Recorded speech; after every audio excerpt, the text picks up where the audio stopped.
le souci de l'ordre et le respect de la loi.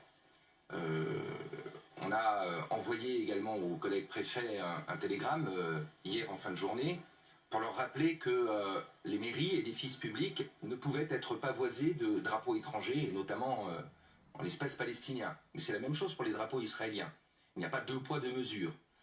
Le respect de la loi, c'est quoi? C'est le respect du principe de neutralité des services publics. Puisque la mairie est un édifice public, c'est un service public, et on ne doit pas afficher une opinion politique, religieuse, idéologique, qui ne rencontre pas l'assentiment de l'ensemble de la population. C'est ça un service public.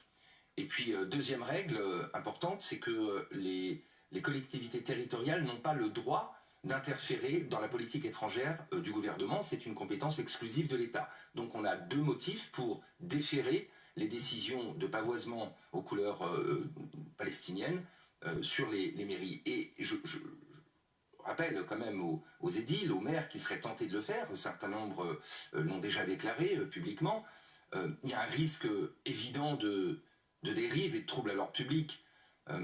C'est l'importation d'un conflit sanglant du Proche-Orient en France à un moment où on n'a pas besoin de cette violence supplémentaire. Et je rappelle qu'on assiste malheureusement à une montée des actes antisémites dans notre pays, qu'il y a un antisémitisme d'atmosphère qui est malheureusement entretenu par certains responsables politiques, et que, très franchement, on a en 2025 plus 119% d'actes antisémites par rapport à 2023.